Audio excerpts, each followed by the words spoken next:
शांततेचा विचार करून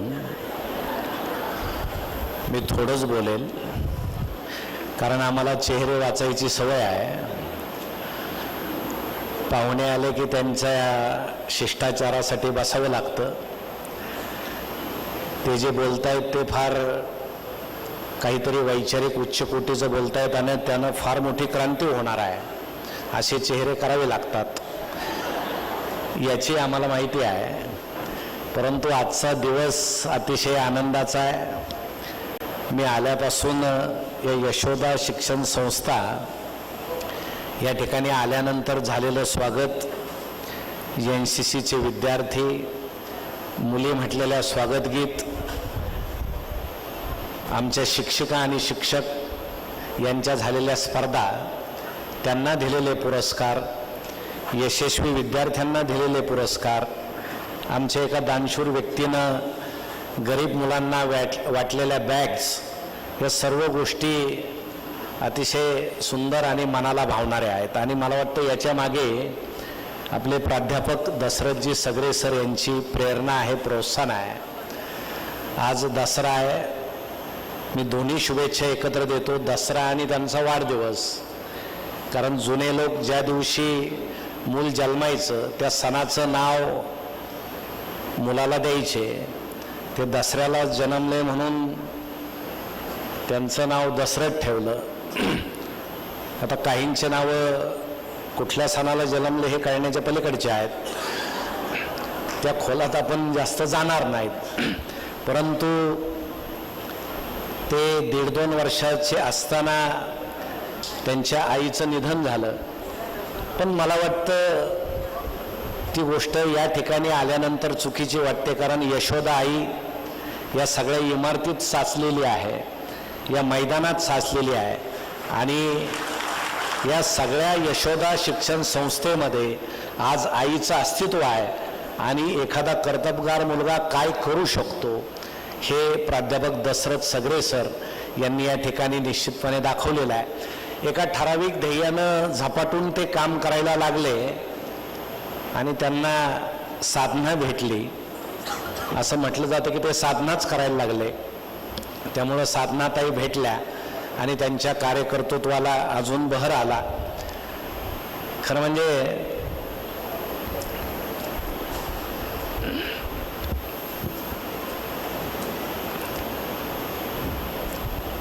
साधनाताई या ठिकाणी आल्यानंतर, आता इतके दिवस मी अनेक कार्यक्रमाला जाऊन मोठ्या माणसाची पत्नी आल्यानंतर त्याची काय अवस्था होते त्यावरून मी पटकन ओळखलं की हे यांच्या पत्नी आहेत. कारण त्या आल्यानंतर त्यांना पटकन वर घ्या, खुर्ची मोकळी करून द्या वगैरे अशा बऱ्याचशा हालचाली त्यांच्या झाल्या. शेवटी माणूस किती मोठा असला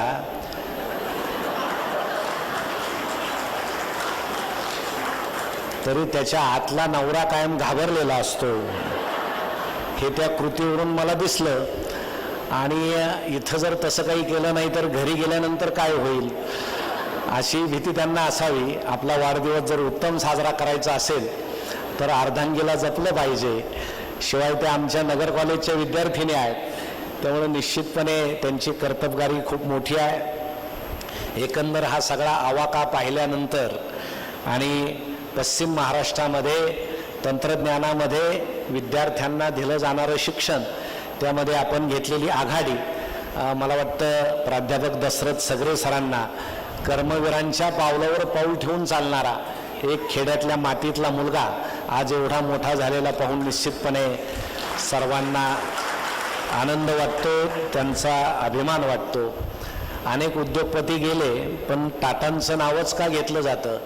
कारण आपल्या एकंदर नफ्यातला 65% वाटा टाटा यांनी समाजासाठी दिला.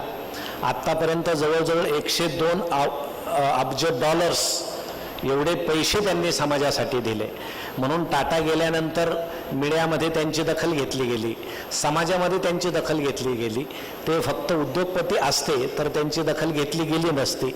तसं प्राध्यापक दशरथजी सगरे यांनी संस्था काढल्या, ते स्वतः कमवा आणि शिका या अंतर्गत शिकले आणि त्याचं भान ठेवून त्यांनी काही मुलं दत्तक घेतले, गरीब मुलांना मदत केली. यामध्ये त्यांचं मोठेपण आहे. त्यांची अनेक रूपं मी या ठिकाणी पाहिले.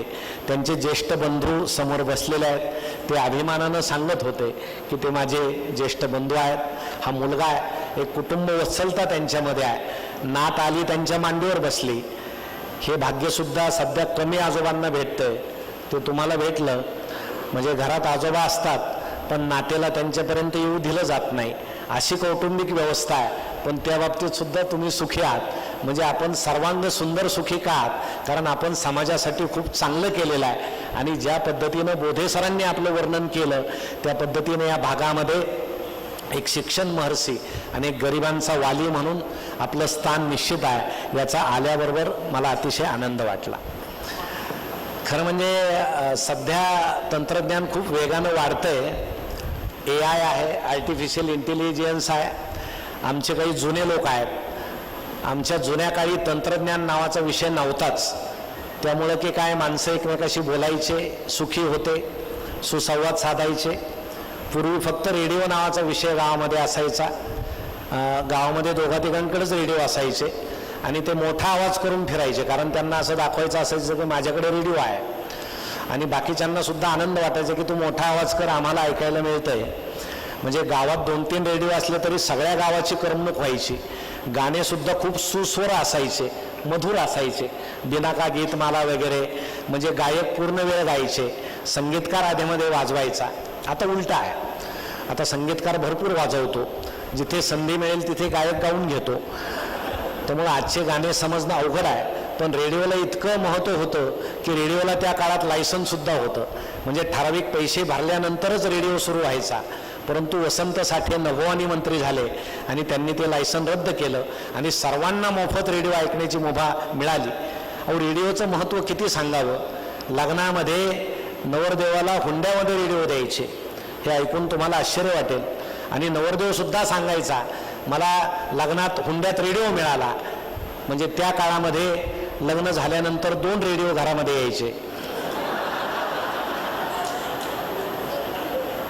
एकाला बंद करायची सोय होती, दुसरा बंदच होत नव्हता, कारण तो किती बँडचा येईल याचा भरोसा नव्हता. परंतु तरी आम्हाला ती हौस होतीच. मग रेडिओ गेले आणि TV आले. हे तंत्रज्ञान मी का सांगतोय की त्या काळामध्ये हे काही नव्हतं. मला तर आठवतं आमच्या गावात एक सिनेमाची टाकी होती, टुरिंग टॉकीज. म्हणजे ते सिनेमे पाहायचे ना आणि तो पडदा वगैरे लावायचे. आणि आमच्या गावातल्या त्या मुलानं म्हणजे ते पहिलं AC थिएटर असावं देशातलं, कारण वरून त्याला छत नव्हतं आणि त्यानं अशी वाळू वगैरे टाकलेली होती आणि असा स्लोप केलेला होता, पुढं असा पडदा लावलेला होता. तर काही मोठी माणसंसुद्धा यायची तो सिनेमा पाहायला आणि ते म्हणायचे आम्हाला बाल्कनीत बसायची सवय आहे. तर इथं बाल्कनी कुठं आहे म्हणून त्यानं नदीतले मोठमोठे गोटेसुद्धा मागं आणून ठेवले होते. म्हणजे ती बाल्कनी आणि खालचा विषय रेग्युलर. आणि तिकीट 1 रुपया असायचं वाळूवर बसायचं आणि 2 रुपये असायचं गॅलरीत त्या वर बसायचं, बाल्कनीमध्ये बसायचं. आणि मग 1 रुपया दिला की तो असा शिक्का मारायचा हातावर आणि मग वाळूमध्ये जाऊन बसायचं. जो 2 रुपये द्यायचा त्याला बाल्कनीवर, म्हणजे दोन्ही हातावर शिक्के मारायचे आणि त्यानं त्या तुळतुळीत गोट्यावर जाऊन बसायचं.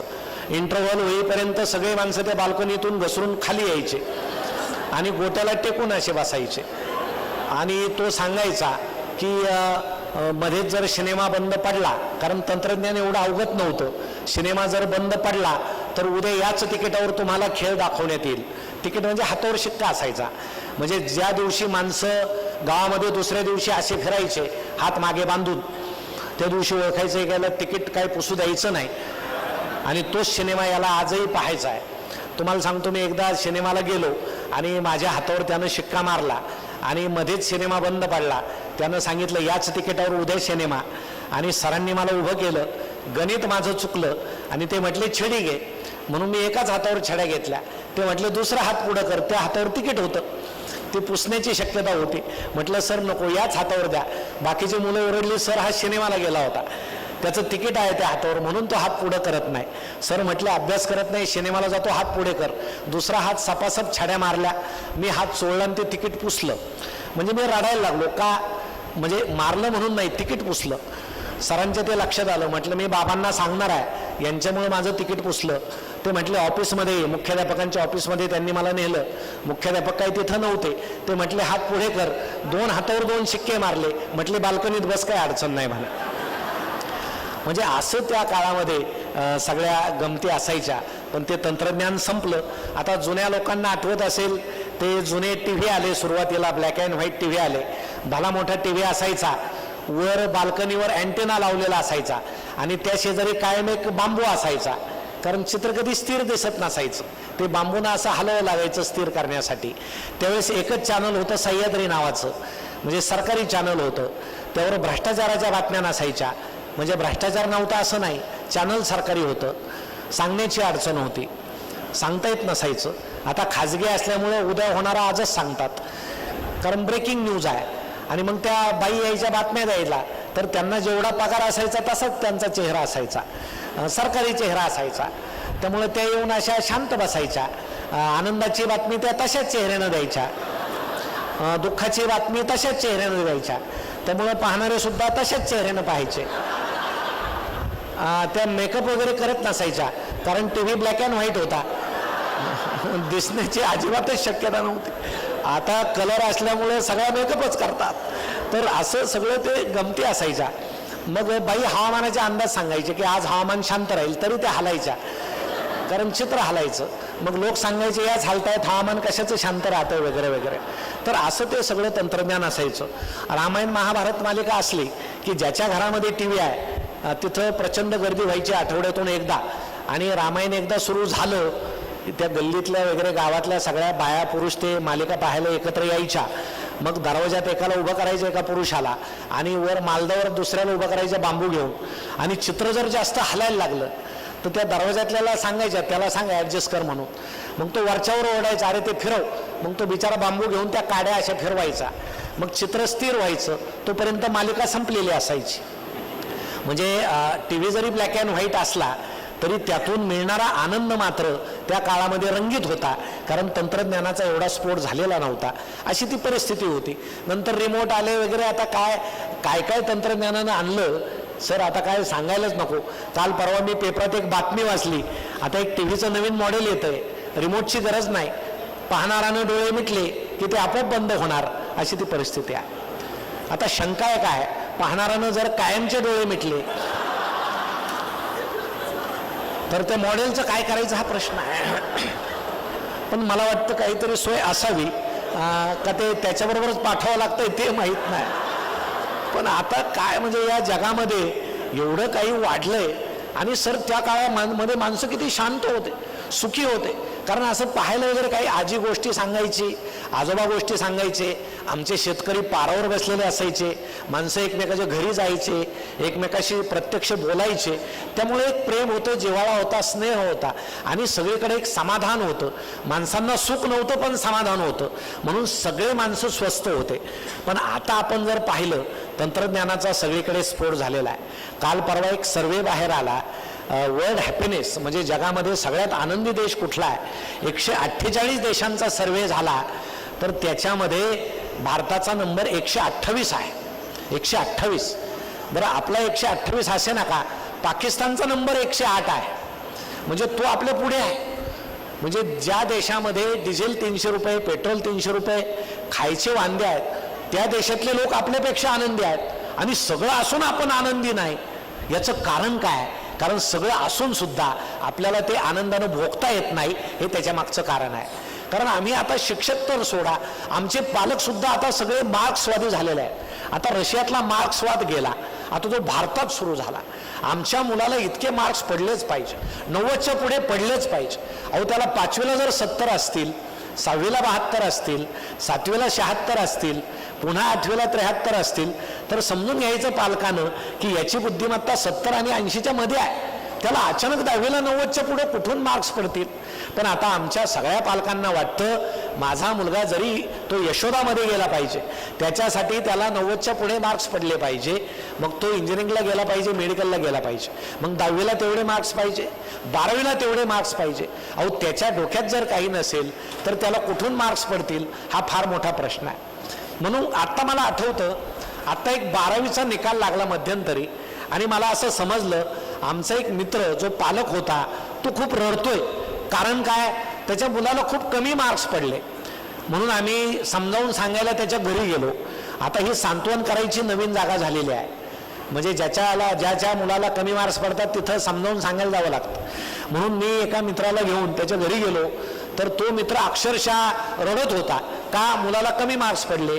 त्याची पत्नी रडत होती का मुलाला कमी मार्क्स पडले. मुलगा समोर बसलेला होता. मुलाला वाटलं आई वडील रडतायत, आपणही थोडंसं रडलं पाहिजे. ते खाली मान घालून खोटं खोटं रडत होतं. आता वातावरण तिथलं फारच गंभीर होतं. म्हटलं आता इथं चहा मिळण्याची सुद्धा शक्यता नाही, काय केलं पाहिजे. मग मी वडिलांच्या कानात एक वाक्य बोललो. वडिलांनी डोळे पुसले. ते बायकोला म्हटले चहा ठेव. ती म्हटली काय झालं, काय नाही म्हणे चहा ठेव. पटकन तिनं चहा ठेवला. आम्ही चहा घेतला, बाहेर पडलो. काय बोललो मी त्याच्या कानात, मी त्या वडिलांच्या कानात एकच वाक्य बोललो की बाबा कधी कधी अनुवंशिकतेचा सुद्धा परिणाम असतो. जिथं आईबापाच्या डोक्यात काय नाही तिथं मुलाच्या डोक्यात काय येईल हा फार मोठा प्रश्न आहे. पण आम्ही त्याचा विचार करत नाही. आई वडिलांचे मिळून सुद्धा मुला इतके मार्क होत नाही. पण आमच्या मुलाला इतके मार्क्स पडलेच पाहिजे आणि तो इंजिनिअरिंगलाच गेला पाहिजे, यशोदामध्ये त्याचा नंबर लागलाच पाहिजे, तो मेडिकलला गेलाच पाहिजे. आता हा जुना काळ गेला. आता सगळे स्पेशलाइस्ट निघाले. कान नाक घसा तज्ञ. पूर्वी कान नाक घसा तज्ञ एक असायचा, आता वेगळं आहे. कानाचं वेगळं आहे, डोळ्याचं वेगळं आहे, घशाचं वेगळं आहे, नाकाचं वेगळं आहे. तुम्हाला सांगतो अजून 4-5 वर्षानं गल्ली गल्लीत तुम्हाला पाट्या दिसतील. उजव्या नागपुडीचा स्पेशलिस्ट वेगळा, डाव्या नागपुडीचा वेगळा. उजव्याकडे गेली की तो डावी बंद पाडेल, डावीकडे गेली की तो उजवी बंद पाडेल, एके दिवशी दोन्ही बंद होतील, असा सगळा प्रकार. मग हे सगळं चाललंय कुठं. मला हे सांगण्याचा उद्देश काय की आजचं शिक्षण जे आहे हे आम्हाला काय देतं आणि किती देतं. म्हणून तुम्ही हे तंत्रज्ञानाचं शिक्षण सुरू केलंय. हा समाज त्या निमित्तानं जागा झाला पाहिजे. कारण आता तंत्रज्ञानाचा स्फोट होतो. इतकं सगळं दिवसेंदिवस बाहेर येत आहे. तुम्हाला माहीत असेल आत्ता काल परवा नोबेल पुरस्कार मिळाला. मला वाटतं ते हिंटनला सुद्धा मिळाला. हिंटन कोण, ज्यानं AI आर्टिफिशियल इंटेलिजन्सची निर्मिती केली आणि गुगलचा राजीनामा दिला. का दिला गुगलचा राजीनामा? त्यानं सांगितलं या आर्टिफिशियल इंटेलिजन्सचा पुढं अत्यंत वाईट वापर सुरू होणार आहे आणि हे पाहण्याची वेळ माझ्यावर येऊ नये म्हणून मी तो राजीनामा देतोय. पहा किती विनोद आहे. ज्यानंच AI काढलं तोच आता सांगतो त्याचा वाईट वापर होणार आहे. आपल्याकडे हे नेमकं होतं. तो नोबेल नावाचा शास्त्रज्ञ ज्यानं अणुबॉम्ब निर्माण केला, अणुबॉम्ब टाकला गेला आणि इतका विध्वंस झाला. एके दिवशी पेपरला अशी बातमी आली की नोबेल गेला, माणसांना मारणारा नोबेल गेला. पण ती बातमी चुकीची होती. कारण नोबेल त्यावेळेस जिवंत होता. त्यानं त्यावेळेस जे वाचलं की आपला भाऊ गेला पण आपण गेला समजून इतकी वाईट बातमी जर आपल्याविषयी आली असेल तर आपल्याकडून फार मोठी चूक झाली हे संशोधन करून तेव्हापासून त्यानं शांततेचा नोबेल पुरस्कार सुरू केला. म्हणजे आपले हे शास्त्रज्ञ आहेत. आता त्या AI काय होतंय, आता काय व्हायला लागलं, आपला 5 सेकंदाचा आवाज जर कळाला तर आता AI आपला आवाज काढतं. मध्यंतरी जागतिक चित्रकलेची स्पर्धा झाली. ज्याचा 1 नंबर आला त्याला पुरस्कारासाठी वर बोलवलं. त्यावेळेस त्यानं सांगितलं मला पुरस्कार देऊ नका कारण हे चित्र मी काढलेलं नाही, हे AIनं काढलेलं आहे. आता माणसानं काढलेल्या गोष्टी आणि AIनं काढलेल्या गोष्टी यामध्ये जर आपल्याला फरकच कळत नसेल तर माणसानं जगायचं कसं हा फार मोठा प्रश्न आहे. म्हणून आता शास्त्रज्ञ काय करतायत, रोबोटमध्ये बुद्धी भरतायत.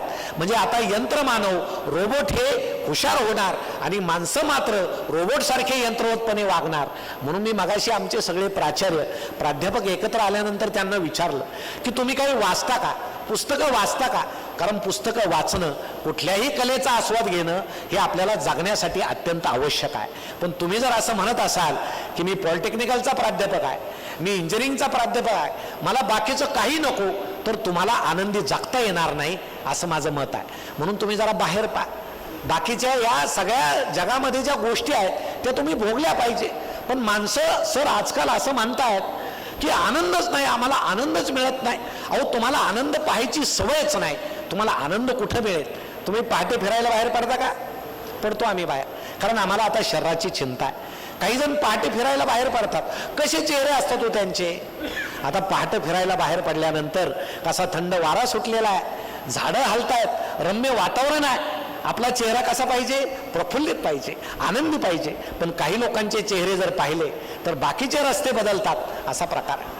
आणि त्याचा चेहरा पाहिला तर असं वाटतं की आता भारत चीन युद्ध सुरू होणार आहे आणि पहिला बॉम्ब याच्याच चेहऱ्यावर पडणार आहे, इतका त्याचा चेहरा भयान असतो.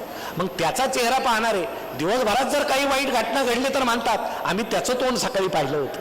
म्हणून सकाळी फिरताना आपला चेहरा कसा प्रसन्न पाहिजे, आपण आनंदानं फिरलं पाहिजे. काही माणसं कुत्री घेऊन फिरतात, आता आपल्याकडे कुत्री नाही म्हणून याचं दुःख बाळगायचं का? नाही बाळगायचं. जे कुत्रे घेऊन फिरतात त्याच्याकडे पहा. कधी कधी कुत्रं दांडगा असतं, हा लोकडा असतो, कुत्रंच त्याला घेऊन फिरवतं, कुत्रं त्याला ओढतं. आपल्याला किती आनंद होतो की पहा याचं असंच झालं पाहिजे. मनातली मनात हा आनंद भोगायचा. फार गमती असतात. तुम्हाला सांगतो, एकदा मी पहाटे फिरायला बाहेर पडलो. नुकताच अंधार सरलेला होता, चेहरे नीट दिसत नव्हते. आणि मी फिरता फिरता कोणीतरी स्त्री माझ्या शेजारून गेली आणि मला म्हटली गुड मॉर्निंग. मी म्हटलं गुड मॉर्निंग. पुरुषच, आता कोण पुरुष म्हणणार नाही? तुमच्यातलं कोणी म्हणणार नाही का? म्हणणारच. मी म्हटलं, आनंद झाला. घरी आलो, आता असा चेहरा लपत नाही, थोडासा आनंद दिसतो चेहऱ्यावर. म्हणून बायकोने मला विचारलं, आज जरा आनंदी दिसताय, काय झालं? म्हटलं काय नाही. नाही म्हणे आज काहीतरी घडलंय, तुमचा चेहरा जरा वेगळा आहे, सांगा काय झालं. म्हटलं अगं काय नाही. नाही सांगाच म्हणे. म्हटलं काय नाही, सोपी गोष्ट आहे. मी असं चाललेलो होतो, कुणीतरी स्त्री माझ्या जवळून गेली आणि मला ती गुड मॉर्निंग म्हटली. ती म्हटली मीच होते. लगेच माझा चेहरा पडला. आता ती म्हटली हा कुठला आनंद आहे? बायको म्हटल्यावर दुःख, परस्त्री म्हटल्यावर आनंद. अहो आम्हाला आनंद भोगायचीच माहिती नाही, आनंद आम्हाला कळतच नाही कुठं आहे. पती पत्नी रस्त्यानं चाललेत. तुम्हाला एक गंमत सांगतो, पहाटेच्या वेळेस जर तुम्ही एकटे चाललेले असाल तर तुम्ही ओळखू शकता या नवरा बायकोचं लग्न होऊन किती वर्ष झाले. मनातली मनात या गमत्या आहेत आनंद मिळवण्याच्या. ते जर एकमेकांना टाळ्या देत आहेत, खांद्यावर बुक्क्या मारतायत, समजायचं 1-2 वर्ष झाले. थोडेसे तुटक दिसले, समजायचं 4-5 वर्ष झाले. अर्धा किलोमीटर दिसले, समजायचं 20-25 वर्ष होऊन गेले. आता बोलायचं काय? आणि पुन्हा एकत्र दिसले तर ओळखायचं 40 वर्ष होऊन गेले. दोघांनाही समजलं आपल्याला एकमेकाशिवाय आता कोणी नाही, पुन्हा एकत्र आपण आहोत. किती मजेशीर गोष्टी आहेत. पण आपण हा आनंद भोगत नाही. काही माणसं पहाटे उठतात, टीव्ही समोर बसतात. कशाला? त्यांना व्यायाम करायचा असतो. मग रामदेव बाबा येतात. रामदेव बाबा पहाटेच येतात, कारण ते लवकर झोपतात, त्यांना दुसरं काही काम नाही. आपल्याला काम आहे, ते पहाटे 5लाच उठतात, आपल्या समोर बसतात. काही माणसं त्यांच्या समोर बसतात टीव्ही समोर. बाबा पटकन बसले की लगेच पोट गर गर गर फिरवतात. आपलं फिरतं का? तरी माणसं बळजबरीनं असं करतात. काही फिरत नाही, काय नाही, पण यालाच वाटतं फिरतंय बुवा, फिरतंय बुवा. आता आपल्याला दिवसभर पोटासाठी गरगर फिरावं लागतं, कुठे यांच्या नातीला. मग बाबा पटकन एक पाय गळ्यात घालतात, कारण त्यांचा तो व्यवसाय आहे, ते रोजच घालतात. आम्ही कसा बसा उचलतो आणि गळ्यात घालतो. आता बाबा पटकन काढतात, आपला निघतो का? नाही निघत. मग लगेच बायकोला बोलवायचं, एवढा पाय काढ. ती सांगते काढ कशाला, दुसरा घालते. नाहीतरी दिवसभर याचे पाय त्याच्या गाड्यात गुंतवतच फिरताना स्वतःच्या गाड्यात गुंतून बसा येतं. मजा असते. एका माणसानं दुसऱ्याला विचारलं, तू योगासनं करतो का? करतो म्हणे. काय होतं योगासनं केल्यानं? तो म्हटला योगासनं केल्यानं आयुष्य वाढतं. मग वाढलेल्या आयुष्याचं काय करायचं? काय नाही म्हटलं, योगासनं करायचं. काय गंमत आहे? आणि बाकीचं कोणी जगायचं? मी फार कडक पथ्य पाळतो. का पाळतो? मला खूप जगायचंय. का जगायचंय? मला कडक पथ्य पाळायचे. अरे बाबांनो, व्यायाम कशासाठी करा? 1-2 तास व्यायाम करा, चांगलं राहण्यासाठी करा. पण हे बाकीचा आनंद कोणी भोगायचं? पण आम्हाला किरकिरेपणाची सवय. मी आल्यापासून पाहतो आमचे संस्थापक सर, त्यांचा चेहरा, आता त्यांनी दिलेलं हे दसऱ्याचं पहिलं पान मी खिशात ठेवलंय, कारण दसऱ्याला आमची पहिली भेट झाली आणि मला खूप आनंद वाटला की आज सकाळीच मला प्रसन्न माणूस भेटला. म्हणजे अडचण नाही का? पण काही माणसं तुम्हाला सांगतो, सगळं असून इतके किरकिरे, इतके कुरकुरे, कायम त्यांची किरकिर, कायम समजा तुमच्या छातीमध्ये 2 स्टेन टाकल्या, आपण पडलो घरामध्ये. आपली इच्छा काय असते? आपल्याला सगळ्यांनी भेटायला यावं. कुणी नाही आलं तरी बायकोला आपण सांगतो, ते त्याला सांगितलंय का फोन करू, त्याला सांग ये. बरं, येणारे फळं घेऊन येतात. आता हा काय फळं खात नाही, त्यांच्या घरचे सदृढ होतात तेवढ्या काळामध्ये. चांगली गोष्ट आहे. म्हणजे घरात आधीमध्ये असं एखादं पेशंट पाहिजे बाकीच्या दृष्टीनं, नाही आपण नको, फक्त दुसरं पाहिजे. मग ते येतात वगैरे. मग कोणी माणूस आला का याचं सुरू होतं कहाणी, कथा, याची दुःखित कथा. मागच्या शनिवारी काय झालं, मी पहाटे उठलो, डावा हात दुखायला लागला, मान दुखायला लागली, डोकं दुखायला लागलं, छातीत चमकायला लागल्या. अहो असा घाम आला, अहो ऐकणाराला घाम येतो. किती वेळेस बायको तर म्हणते हे टेपच करून ठेवावं, तेच तेच तेच तेच तेच. आता एखादा येतो, हा त्याला सांगतो असं असं झालं. अरे बाबा, माझ्या छातीमध्ये 2 स्टेन टाकल्या. आता तू ज्याला सांगतोय त्याची बायपास झाली, तू त्याला कशाला सांग? तेच बिचारं कसं बसं जगलंय, त्याला तुझ्या 2 स्टेनचं काय वाटणार आहे? पण आपल्याला असं वाटतं माझं दुःख हे जगातलं सगळ्यात मोठं दुःख आहे. हे चुकीचं आहे. तुमचं दुःख जगातलं सगळ्यात छोटं दुःख आहे. म्हणून दुःख प्रदर्शित करू नका, दुःखाचं दर्शन कुणाला घडू नका. माझं मत आहे, आनंद वाटा म्हणजे आनंद मिळेल. तुम्ही देवाला सुगंधित फुलं वाहता तेव्हा तुमच्या हाताचा सुगंधित वास येतो, तेव्हा आपल्याला मिळालेला आनंद आपण हा लोकांना जर वाहिला तर लोक सुद्धा आनंदी होतील, याची मला खात्री आहे.